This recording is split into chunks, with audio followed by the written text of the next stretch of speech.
성탄절이란, 제가 정리해보면요, 성탄절이란 구원의 사역을 완성하기 위해서 하나님께서 인간의 몸을 입고 이 낮고 천한 곳으로 오신 임마누엘 아기 예수님의 탄생을 축하하고 경배하는 절기가 성탄절입니다. 동의하십니까? 아멘. 바로 성탄절은 구원과 직결된 거예요. 하나님이 인간이 되어 이 땅에 왔다는 거예요. 낮아지셨다는 거예요.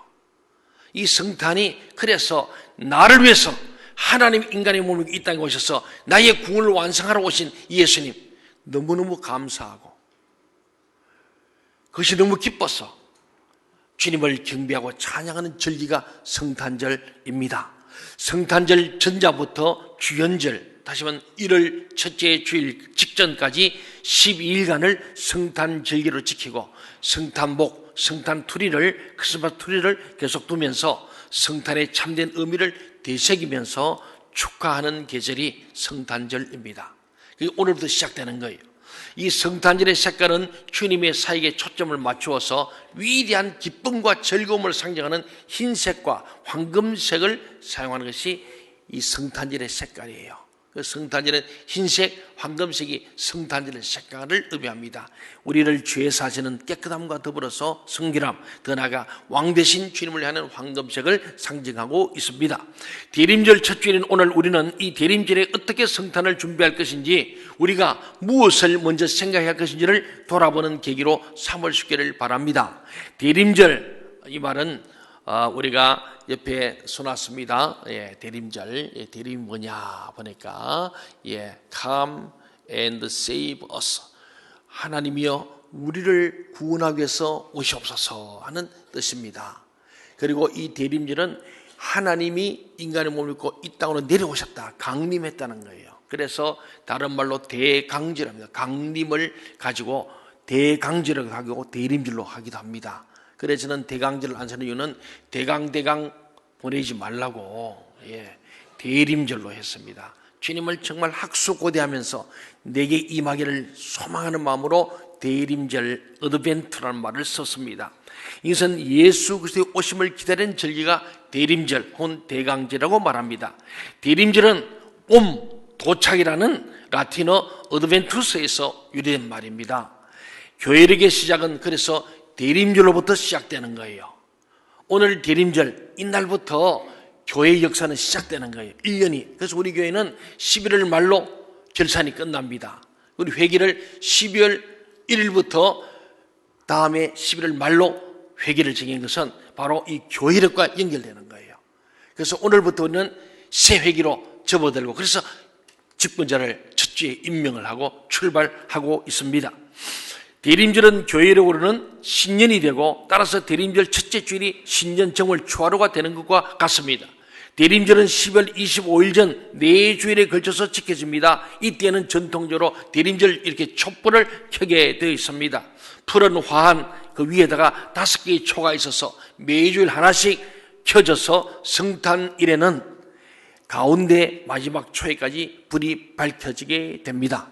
각 초의 색깔과 의미가 있는 거예요. 그래서 여러분이 올 때마다, 또 여러분 집에도 이렇게 5개 만들어 놓고 한번 여러분 불을 켜면서 이 의미를 새기면 참 좋겠다. 그럴 때 우리 성탄절 한 달 동안에 우리 대림절 4주간을 보내게 될 때 참 의미가 있습니다. 첫 번째로 대림절 첫째 주일의 초는요, 보라색을 우리가 택한 거예요. 이 보라색의 이 초는 소망의 촛불이라는 겁니다.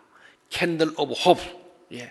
우리에게 희망이 되시는 주님이 이 땅에 오신다. 우리는 정말 저로 말미암아 죽을 수밖에 없고, 너무 고난과 가난과 역경 속에 있는 이 인생, 도저히 죄로부터 해결할 수 없는 우리 인생들에게 우리의 죄를 사하시고 우리를 부활과 영생으로 이끄실 이 희망의 주님이 오신다는 점에서 성탄절의 첫 번째 대림절 첫째 주일의 촛불은 소망의 촛불을 켭니다. 구약 성서에 기록된 오실 메시아에 대한 예언의 말씀을 낭독하면서 이 촛불을 밝힙니다.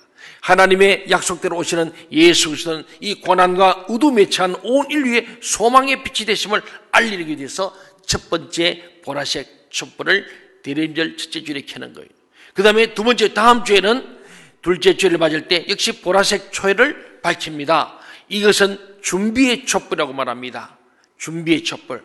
예, 우리 주님 오심을 준비하는 거. 그래서 캔들 오브 우리가 프리퍼레이션 그러죠. 예, 이 프리퍼레이션이라는 이것은요 바로 준비한다는데, 이것은 세례 요한이 주의 오시는 길을 예비하라, 그의 첩경을 평탄케 하라 그랬잖아요. 주님이 오시는 길을 평탄케 하고 준비하는 것처럼 회개한다는 거예요. 그래서 다른 말로 준비의 촛불은 회개의 촛불입니다.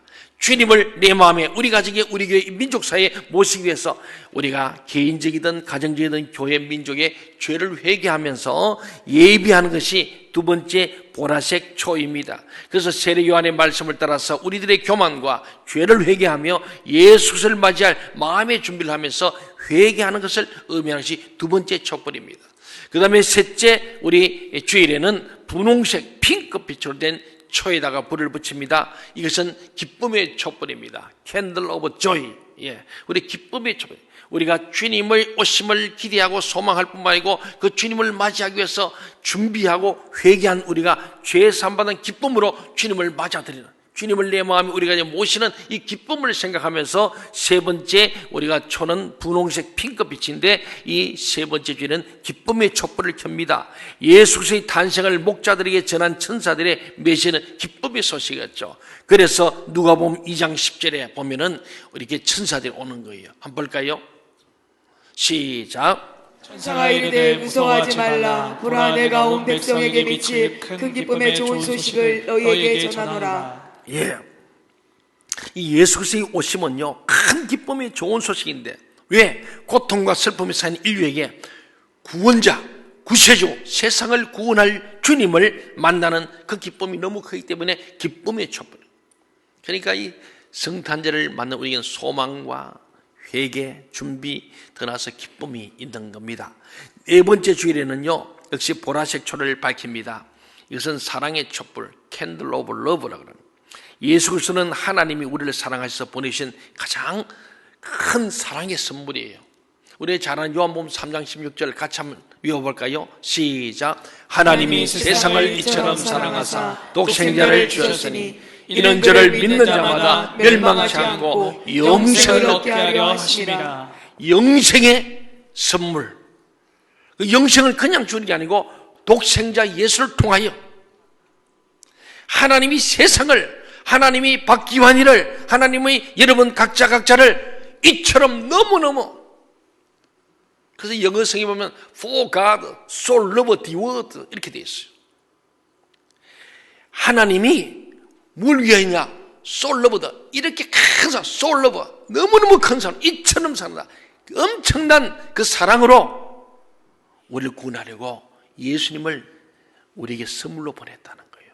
그래서 네 번째 주는 사랑의 촛불, 가장 인생의 가장 큰 선물은 예수입니다. 그래서 주 예수보다 더 귀한 것은 없네.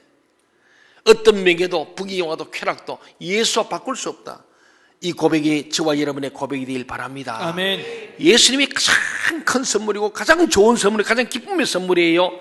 그의 오심은 죄인된 우리들이 하나님과 화목하고 서로 화평을 이루도록 자신을 대속의 제물로 바치기 위한 사랑의 힘을 알리는 것이 네 번째, 이 바로 보라색 초의 의미예요. 사랑의 촛불. 소망, 준비, 기쁨, 그 다음에 우리에게 주는 이 사랑입니다. 그리고 마지막 다섯 번째 초는 흰색입니다. 이 흰색 초에다가 불을 붙이는데 이것은 그리스도의 촛불이에요. 크라이스트 캔들, 예수의 촛불인데, 우리는 12월 25일 날 성탄일에 이 마지막 촛불을 밝히면서 어두운 세상에 생명의 빛으로 오신 예수, 우리의 죄를 씻으시고 구원하시는 흠없는 하나님의 어린 양으로 탄생하신 예수 그리스도를 경배하며 온 세상에 알리는 이 마지막, 그래서 네 개가 있고 그 중심에 하얀 초를 두고 마지막에 예수님을 모시는 거예요. 정말로 우리가 하나님을 생각하면서 소망을 가지고, 우리 주님이 우리 희망입니다. 우리 주님이 정말 우리에게는 정말 회개의 열매가 되시고 우리의 죄사함의 은총을 주시는 주님, 참 우리 기쁨과 즐거움이 되고 정말 우리의 행복이 되는 예수 그리스도, 더 나아가 우리의 사랑의 결정인 예수님, 그분을 찬양하면서 마지막에 주님 오심을 다섯 번째 흰색 초에다 불을 붙이는 거예요. 그렇습니다. 사랑하는, 이것을 우리 온 세상에 알려야 되는 거예요. 그래서 저는 이번 성탄을 맞으면서요 소확행, 2019년 셀 전도 축제 소확행이다. 성탄이 뭐냐? 성탄은 행복이 필요한 누군가에게 전하는 소중하고 확실하고 소중하고 확실한 행복을 주는 소확행. 알았습니까? 예. 이 행복을 필요한 누군가에게 오늘 이 땅에 많죠. 우리 가족 중에도 있고 이웃에 너무나 많습니다. 친구들. 이번 성탄절 그냥 보니 혼자서 그냥 묵상하고 끝내지 말고 이번에 소확행을 해야 됩니다. 사랑하는 여러분, 이 대림절 촛불이 12월 한 달 동안에 계속 밝혀질 때에 매주일 촛불을 밝히면서 우리의 삶에 찾아오신 예수 그리스도를 깊이 묵상할 수 있기를 바랍니다. 이것이 성탄절의 영성이에요. 우리가 12월 한 달만이라도 이 성탄의 영성을 가지고 소망과 회개와 기쁨과 사랑으로 그리고 주님을 높이고 더 나아가서 소확행, 정말로 가장 소중하고 확실한 행복이신 예수를 전하고 그분들에게 예수 믿게 하는 이 절기 되시기를 주의 이름으로 부탁을 드립니다. 아멘. 오늘 본문 말씀을 우리가 돌아오게 되는데 오늘 본문 말씀은 뭐냐? 예수님 얘기입니다. 결국은 왜 예수님이 되오셨냐? 우리를 구원하시려고, 구원의 완성을 위해서. 그 완성은 예수님이 하셨습니다만은 그 예수님이 제자인 우리가 완성하는 거예요. 12제자가 결국은 예수는 성천하셨고 12제자가 베드로를 비롯해서 전 세계의 이 구원의 완성을 위해서 제자화를 이루어갔지 않습니까? 그렇습니다. 그래서 오늘 이 성탄절을 접하면서 오늘 예수님께서 우리 하신 말씀은 너희가 결론은 뭐냐? 내가 이 땅에서 너희에게 큰 사랑의 기쁨이 되었는데 너희도 내 제자 되어서 십자가의 제자도를 알고 나를 따라오라. 오늘 대림절 첫 주일에 주시는 말씀이에요. 예, 나를 따라오려면은 자기를 부인하고 자기 십자가 지고 나를 따르라. 우리가 성탄절에 주시는 최고의 메시지입니다. 주님이 제자 되어 제자 삼는 저와 여러분 되길 바랍니다. 아멘. 그래서 오늘 본문 말씀은요, 가이사랴 빌립보에서 예수님과 제자들의 대화 내용을 기록하고 있습니다. 그 대화 내용이 세 가지로 우리가 단락을 나눌 수 있는데, 그 첫째는 27절부터 30절을 보면요, 예수님의 질문과 베드로의 고백이 나오는 거예요. 예. 그리고 두 번째는요, 보면은 31절부터 33절에 예수님의 비밀과 베드로를 꾸짖으신 이야기가 나옵니다. 마지막으로 34절부터 9장 1절까지 십자가의 제자도에 대한 말씀이죠. 먼저 우리가 27절 3절 말씀 보면 한마디로 말하면 주는 그리스도다. 이것이 바로 제목이에요. 첫 번째 단락은 빌립보 가이사랴 여러 마을로 향하는 길에서 예수님이 제자들에게 묻습니다. 사람들이 나를 누구라 하더냐? 사람들이 예수를 뭐라고 말하더냐? 물었더니 제자들이 대답합니다. 들어는 세례요라 그러고 또 엘리야라 그러기도 하고 들어는 선지자 중에 한 사람이라 그럽니다. 뭐 여기 주님이 뭔가 야 그래? 내가 3년 동안 했는데 뭐 그러냐? 이렇게 말씀하실지 모르겠습니다만 말씀이 없어요. 해석할 때 그러니까 주님께서는 바로 이제 그렇다면은 나를 따라다닌 3년간 동거동락한 내가 가르치고 훈련시키고 모든 것을 보여주고 너희가 경험한 너희들은 나를 누구라 하냐? 좀 차별한 거예요. 불신자들이 보는 예수와 믿는 오늘 이 예배당 안에 있는 저와 여러분에게 묻는 거예요. 그러면 예수 믿는 예수를 나의 구주로 고백하는 너희들은 나를 누구라 하냐? 그런 말씀이에요. 제자를 물었더니 그 중에 베드로가 역시 앞장서서 얘기합니다. 오늘 이 마가복음 제 16장인데 그 중에 딱 중심이에요. 이거요. 누가복음도 9장에 나옵니다. 마태복음 16장에 나와요. 같은 본문입니다. 이 내용이요. 예. 근데 그만큼 마가복음이 딱 중간에 있습니다. 그만큼 중요한 말씀이죠. 이 신앙 고백이 사람들에게는 감춰진 예수님의 실체가 하나님으로 말미암아 베드로의 입을 통해서 밝혀진 내용이 마태복음 16장, 오늘 마가복음 8장, 누가복음 9장이 나오는 거예요. 그래서 베드로의 고백을 들으신 예수님이 베드로가 뭐라 그랬어요? 시작. 주는 그리스도시요 살아계신 하나님의 아들입니다. 이 마태복음 16장 18절에 있고 오늘도 같은 말이에요. 이 고백을 들으신 예수님이요 아주 기뻐하셨어요. 그러나 뒤에 아무에도 말하지 말고 비밀이다. 쉿! 비밀을 얘기하신 거예요. 비밀로 하도록 경고하셨어요. 왜냐하면은 많은 사람들이 예수님을 정치인 메시아, 왕이 될 것을 생각하고 12제자도 잘 따라다니면은 자기들도 장관 자리, 잘하면 국무총리, 부총리하면 하겠다. 이런 마음으로 따라다니는 걸 주님이 아십니다. 뿐만 아니고 로마 황제부터 해서 유대 분봉왕들까지도 이게 잘못 오해되면은 주님의 십자가 사역을 완수하는 데 지장이 될 수 있고 그르칠 수 있기 때문에 지금은 아니다. 그리고 오늘 말씀하시고 비로소 말씀했다. 이제는 말할 때 됐다. 그런 말씀이죠. 여러분 모든 인생에는요 하나님의 가요로서 때가 있는 거예요. 때가 있습니다. 여러분 자기 생각대로 안 됐을 때 너무 슬퍼하거나 억울해하거나 원통하거나 화내지 마세요. 주님이 아직은 때가 아니다. 비밀로 이렇게 말씀합니다. 때가 되면은 알게 된다. 왜? 오직 정치인 메시아만을 바라는 사람들 때문에 십자가의 사명을 그르친다.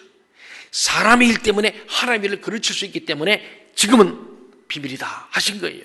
사랑하는 성도 여러분, 나는 예수님을 누구라고 고백합니까? 여러분 예수님 누구라고 고백합니까? 아직도 예수님을 그리스도가 아닌 4대 성인 중에 한 사람으로만 생각하고 있지 않습니까? 아이고 뭐 소크라테스, 스가모니, 공자, 예수, 4대 성인 아닙니까?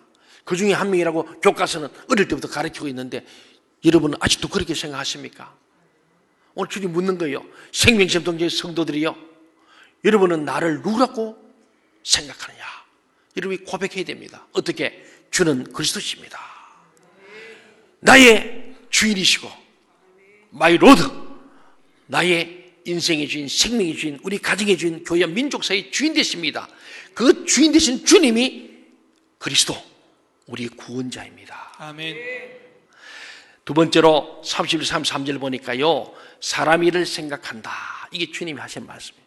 주님이 그리스도임을 고백하는 거 아니라 사람 일을 생각하면은 그로 끝난다는 거예요. 이건 인간으로 끝나고 성도가 못 된다 그 말이죠. 베드로의 신앙 고백을 들으신 예수님은 공생애 중에 처음으로 제자들에게 자신이 받을 고난과 죽음과 부활을 가르치십니다. 이는 당시 유대인들이 기대하고 바라던 메시아의 모습과 전혀 다른 것이었어요. 여러분 예수 믿으면서요, 예수를 잘 모르면은 엉뚱한 예수 믿어요. 교회 와서 엉뚱한 짓 한다고요. 예수를 정확히 알아야 됩니다. 오늘 보니까 이 사람들이 예수를 예수로 보지 못했죠. 세례 요한이래요, 엘리야래요. 성경 하나로 그렇게 말합니다. 제자들마저도 자 이상 예수님은 뭔가 출세를 하는 디딤돌, 예수께 붙어서 뭔가 문고리 3인방 되고 싶은 그런 마음으로, 심지어 오른쪽 왼쪽에 그렇잖아요. 요한자고 어머니가 청탁까지 하네. 청탁, 권력 집으려고. 이런 잘못된 예수님의 생각을 갖고 있었는데 주님이 죽으시고 부활한다네. 고난받으시고, 그것도 가장 혐오스러운 십자가에 매달 죽는다는 얘기 하니까 그러면 역적입니다. 로마로부터 역적이고 대역적이 가장 사형성을 받는 최고 악질 죄수의 제자가 되니까 쟤들이 이 말을 듣고 뒤집어져 버렸어요. 이제 오늘부터 제가 우리 피택 되신 분들, 후보들 이제 교육을 시작하는데 이게 생각을 바꿔야 됩니다. 이제 고난의 길이 시작된 거예요. 고난의 행군. 1년 내내 주일마다 이제는 오후에 붙들려서 교육받아야 됩니다. 훈련받아서 사고를 바꿔야 돼요. 생각을 완전히 거듭나야 돼요. 거듭나서 완전히 생각을 바꿔야 돼요. 예수 믿고 출세하겠다는 생각 버려야 되고요. 예수 믿고 부자 됐다는 생각 버려야 되고요. 장로주사 근데 뭔가 승인 받고 대접 받겠다는 생각 버려야 되고요. 다 오늘 그 얘기 하시는 거예요. 사람 일을 생각하면 망하는 거예요. 오늘 그 말씀 하거든요. 예수님 이 말을 딱 하니까 베드로가 그냥 막 예수를 붙들고 항변에 또 됐습니다. 붙들고 막 흔드는 거예요. 그리고 이 항변이란 말이 원어는 꾸짖다는 얘기예요. 제자인 베드로가 예수를 막 꾸짖는 거예요. 지금 정신 차리라고 말이에요. 왜 죽어? 왜 죽어?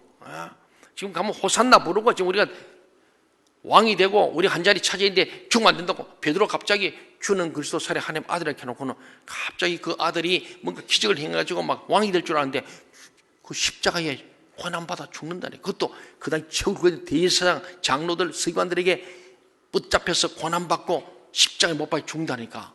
그 뒤에 삶을 부활한다는 얘기는 안 들려. 이 항변하다는 참 그런 뜻이에요. 예수님을 베드로가 막 성질내고 막 지금 항의하는 거예요. 대드는 거예요. 그런데 예수님 보세요. 돌이켜 제자들을 보시면서 베드로를 더 호되게 꾸짖어버렸어요. 어느 정도로? 사단아! 너희들은 물러가라. 베드로 보고 그랬어요. 베드로가 사단이 아닙니다. 베드로가 좀 전에 성령 충만해가 주는 그리스도 살아계신 하나님께 고백했는데 지금 갑자기 사단의 종이 돼가지고 권력욕이 생기고 예수님을 이용하려는 생각이 딱 들어가지고 주님을 막 지금 주님한테 폭력을 쓰는 거, 언어 폭력, 행동 폭력으로 막 흔들면서 붙들고 지금 막 대적하는 거예요, 지금요. 그랬더니 예수님께서 이 사단아, 내 뒤로 물러가라고 말씀하신 거예요. 그냥 베드로를 박살내버린 거예요. 제자들이 신앙 고백자를 칭찬받자마자 교만해졌어. 그래가지고 주님께서요, 박살내버린 거예요, 한마디로. 사단아, 내 뒤로 물러가라고 베드로를 그냥 꼬꾸리 내려버린 겁니다. 이것은 다른 제자들도 베드로와 같이 사람 일을 생각하고 있음을 짐작할 수 있는 거예요. 다른 제자도 마찬가지예요. 지금 베드로하고 전체 합세가 지금 예수님한테 죽으면 안 됩니다 하고 지금 뭐 하는 겁니까? 지금 3년간 다닌 거 본전 생각이 막 난 거예요. 예수님 상인간 따라다니면 지금 예수님을 덕을 봐가지고 뭔가 큰 권력도 없고 힘 얻어서 금유환영할 줄 알았는데 천사시켜버리고 예수님 상인간 따라다녔더니 결국 뭐라고? 십자가형? 그러면 예수가 십자가에 죽으면 우리도 딸려가는 거예요. 제자도. 그러다 도망가 버리지 않습니까? 있으면 저한테 십자가에 달리기 생겼으니까. 그때 주님께서 하신 말씀, 너희는 하나님을 생각하지 않고 사람 일을 생각해요. 여러분, 우리 교회 다니면서 예수 믿으면서 예수를 똑바로 믿으시기 바랍니다. 하나님의 일을 생각하세요. 저도 여러분도 교회 직분자는 하나님의 교회 일꾼이에요. 세상 일꾼 달라요. 그래서 우리 예수님을 따라가야 합니다. 닮아가야 합니다. 예수님처럼 살아야 돼요. 그래서 오늘 주님 말씀, 너희가 나를 따르려면은 34절에 그러지 않습니까? 너희가 나를 따르려면은 예수님 자신의 순환과 부활의 예고를 듣고도 받아들이지 못하고 깨닫지 못하는 이 제자들. 그래서 지난주에도 아직도 깨닫지 못하느냐 그러잖아요. 저도 목회하다 보면요, 깨닫지 못하는 사람 보면 막 너무너무 속이 상해요. 그렇게 얘기했는데 또 깨닫지 못하고 또 한 말 또 하고 또 하고. 왜? 자기의 욕망과 자기의 주장과 고집을 끝까지 이루어보고 싶었어. 또 나고 또 나고. 자기 생각에 마귀가 자꾸 들추는 거예요. 자꾸 귀에다 거짓말하면서 또 얘기해라 또 얘기해라. 깨닫지 못하는 사람은 그런 거예요. 깨달으면 즉각적으로 회개하고 버려버리는 거예요. 깨닫는 사람은 아 이거 아니구나 버리고는 하나님 원하시는 하나님 일을 생각하면 나갈 줄로 믿습니다. 그렇습니다. 그래서 제자들에게 이 제자들을 가르치는 거예요. 그 길은 예수님을 따라 정말로 가기 위해서는 자기를 부인하고 부정하고 자기 십자가, 그래서 십자가의 제자라는 거예요. 십자가를 지는 거예요. 목사도 십자가 져야 됩니다. 가장 큰 십자가예요. 지난번에 우리에게 특별 세우기 어느 목사님이 그랬잖아요. 목사는 교인 중에 제일 믿음 좋고 본이 되어야 된다. 제일 큰 십자가 지는 거예요. 장로는 누구냐? 평신도 중에 제일 믿음 좋고 제일 본이 되어야 된다. 평신도들 중에 제일 큰 십자가 지어야 돼요. 집사는 뭐냐? 안수사는 남자 성도 중에 가장 믿음 좋고 본이 된 사람. 남자 집사 중에 제일 큰 십자가 지어야 되고, 권사들은 여자들 중에 제일 큰 십자가 지는 거예요. 그게 주님 하신 말씀이에요. 동의하십니까? 그러려면 자기를 부정해야 돼요. 자기가 살았을 때 절대 십자가 못 져요. 왜 내가 십자가 져? 내 고난 싫어. 나는 복 받고 잘 되는 걸 생각하죠. 자기를 부정해야 돼요. 어떻게? 십자가 질 수 있는 자기로 죽어져야 되고, 그리고는 주님만 바라보고 가야 됩니다. 그렇습니다. 이것은 성도의 생명이 갖는 양면성을 보여줍니다. 우리의 성도는요, 인간인 동시에 성도예요. 인간은요, 사람은요, 보통 사람, 모든 사람은요, 이 땅에 잠시 존재하면서 자기 목숨에 연연하지만은 성도, 예수 믿는 저희들은요, 인간인 동시에 성도잖아요. 성도는 그 너머로, 그 이상을 생각해야 돼요. 그 너머에 있는 영원한 생명을 믿음으로 바라보며 소망하는 사람이 성도입니다. 오늘 저희는 성도인 줄로 믿습니다. 인간을 넘어서 부활과 영생을 바라보는 소망의 사람이 성도인 줄로 믿습니다. 그래서 이 성도는요, 목숨도 아까워하지 않는 거예요. 내 목숨만 살리고자 하면 영육간에 모두 목숨을 잃게 될 테지만은 주님 때문에 목숨을 잃고자 하면 영원히 살고 종말에 육체까지 부활할 것입니다. 믿습니까? 이게 오늘 주님께서 진정한 십자가의 제자도, 예수 믿는 것은 제자가 되는 거예요. 그냥 예수 믿는 거로 안 됩니다. 그러면 예수가 누구냐 하면 엉뚱한 얘기 하는 거예요. 자기 생각들 얘기하는 거예요. 내 생각을 버리고 오늘 주님 하신 말씀, 십자가의 제자도 자기를 부인하고, 주님을 따라가는 제자 되려면 자기를 부정하고 자기를 쳐 죽이고, 그리고는 십자가를 지기로 결단하고, 주님을 바라보고 주님의 발걸음을 쫓아가는 자가 진짜 제자고, 그게 성탄절에 우리가 계속 묵상하고 실천해야 될 과제인 줄로 믿습니다. 다 같이 눈을 감으시고 우리 한번 회개와 결단에 기도합시다. 사랑하는 성도 여러분, 나는 예수님을 누구라고 고백합니까? 아직도 예수님을 4대 성인 중에 한 사람으로 생각하고 있지 않습니까? 사랑하는 성도 여러분, 예수님이 십자가를 향해 나아가시는 것을 가로막는 나의 믿음 없음, 악은 무엇입니까? 하나님 일과 사람 일을 어떻게 분별할 수 있겠습니까? 사랑하는 성도 여러분, 예수님을 따르고자 구체적으로 어떻게 내 자신을 부인하겠습니까? 내가 회피하지 말고 직면함으로 십자가를 져야 할 일은 무엇입니까? 이번 성탄절을 맞이하고 대림절 첫 주일에 우리는 사람 일과 하나님 일을 구별해서 헌신과 순종으로 나아갈 수 있도록 결단할 수 있기를 바랍니다. 우리 한번 주님을 크게 부르고 1분간 합심해서 통서로 짧게 기도하겠습니다.